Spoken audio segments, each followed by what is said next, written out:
food of the gods, the substances that all through the ages have helped us alter our awareness, our perception of reality.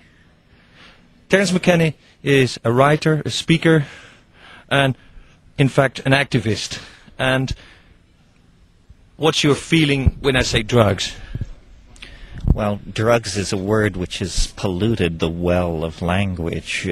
Part of the reason we have a drug problem is because we don't have an intelligent language to talk about substances, plants, psychedelic states of mind, sedative states of mind, states of amphetamine excitation. We can't make sense of the problem and the opportunities offered by substances unless we clean up our language. Drugs is a word that's been used by governments to make it impossible to think creatively about the problem of substances and abuse and availability and so forth and so on. In the minds of the people, the word drugs, which was once used as healing medications, and still drug companies that make, I don't know, Tylenol are considered very legitimate. Well, so it's a kind of a paradox, isn't it? Drugs mean that which cures us and the greatest social problem of the generation. So there, right there, you see the schizophrenia involved in thinking about drugs. Apparently there are good drugs sanctioned by science and medicine, and bad drugs used by brown people in strange rites and growing in unusual plants in distant parts of the world. This kind of thinking, because it's naive, leads, of course, to social problems and bad politics and bad social policy. Your stance has been to at least look for what you call those strange plants and strange substances in strange places. You originally were a botanist, or you still are. Yes, and from the time I was very young, I was fascinated with the idea of extremely dramatic changes in consciousness from which one recovers after a few hours, induced by plants. And I discovered through the writing of Aldous Huxley and other people that this was a worldwide religious and cultural phenomenon that my own Catholic middle-class upbringing had completely overlooked and denied, and I've been fascinated with it ever since. You know, it's a bit like sexuality. It's something which the Calvinist intellect would just prefer didn't exist, but in fact the phenomenon of being human beings in animal bodies with a relationship to nature makes it important for us to address these altered states of consciousness and the plants, the substances, and the cultural institutions that come into being around these things. Your thesis in many books has been that these substances have had a far greater influence on culture, and still have and will have, than most people would like to accept or like to see. Yes, I mean, to my mind, human history is the story of one substance after another distorting or transforming human values and society. A perfect example would be sugar. Most people don't even think of sugar as a drug, and yet we may think cocaine distorted moral and political values in Latin America, but sugar brought back slavery. Slavery actually died with the Roman Empire. Nobody worked agricultural products with slaves in the Middle Ages. It wasn't until the early 1400s that the Portuguese began producing sugar, and they used up Jews and prisoners, and so then they started buying human beings from Arab traders, and the Pope was in on the deal, and everybody was in on the deal.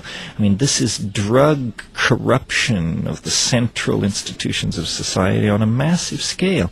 But that has gone on till our days we have alcohol, we have tobacco. Well, this is my very point, that every society chooses a small number of substances, no matter how toxic, and enshrines them in its cultural values, then demonizes all other substances, and uses and then persecutes and launches witch hunts against those users whenever some political pretext requires witch hunts and persecutions. So it's an old game, and it's been played in many places. Hopefully, part of the advancement of society toward ideas of universal human rights and that sort of thing, it certainly must include the idea of the universal human right to take responsibility for and to alter your own state of consciousness as you see fit. I don't think we can even pretend that we are on the edge of a civilized dialogue until we grant that people's minds, like their bodies, must be a domain free from government control. In American law, we have the notion of life, liberty, and the pursuit of happiness. If the pursuit of happiness means anything, it must mean the right to use and experiment with substances and plants. But do we need, say, more research, or do we know all we need to know about entheogens or hallucinogens? No, we need endless amounts of research. The fact that these things have been illegal in most countries for 50 years means there is a huge lag in understanding the impact of these things on human beings. How many people have taken MDMA, and yet MDMA has not been thoroughly studied by science? How many people have smoked DMT? Same thing.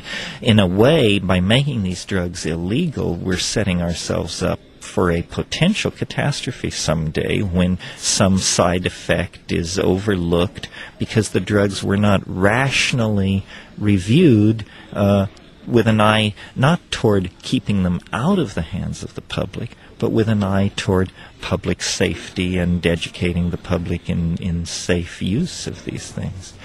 The state should not, in the matter of drugs, any more than in the matter of sex, act as the secret agent for the agenda of the church.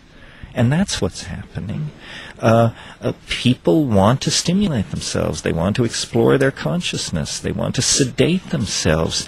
Who are we to stand in their way with a moral ideology and the long, heavy arm of the law to interfere with that? It distorts civilized values. But that's the bottom line. Drug repression distorts civilized values and political discourse. Many people emphasize the bad effects of using, LSD, DMT. Do you think there are positive effects in general, and are there positive effects that are yet to be discovered? Well, yes. Anyone who has actually been around people using psychedelics know they have tremendous therapeutic potential, tremendous potential to launch people into confrontations with aspects of their personality or their history that they are in denial of.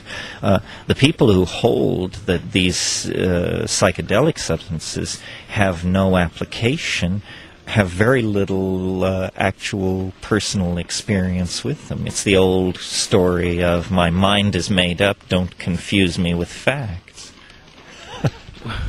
Would psychology be further ahead? Would you have learned more about the way the human mind works on itself in an interaction with others if the research, say, on the use of LSD or ibogaine or many of these substances would have proceeded in an orderly and what you could call scientific way? Yes, I think it's a great tragedy of 20th century science that the original excitement about exploring consciousness and mental illness generated by the discovery of LSD gave way to establishment paranoia and repression of drug-using populations. The excitement in psychology when LSD was first introduced was like the excitement in the physics community when the atom was smashed, and everybody thought, well, now we'll understand mental illness, schizophrenia, the memory, so forth and so on. And instead, the government lost its nerve because it saw that these substances have a potential for deprogramming people to institutional values. And that was so terrifying that all the promise for mental illness and creativity studies and so forth and so on was sacrificed to institutional paranoia about the fact that drugs might actually cause people to wake up to some of the abuses and scams that were being run by late modernism and capitalism. Clear. Thank you, Terence. Thank you.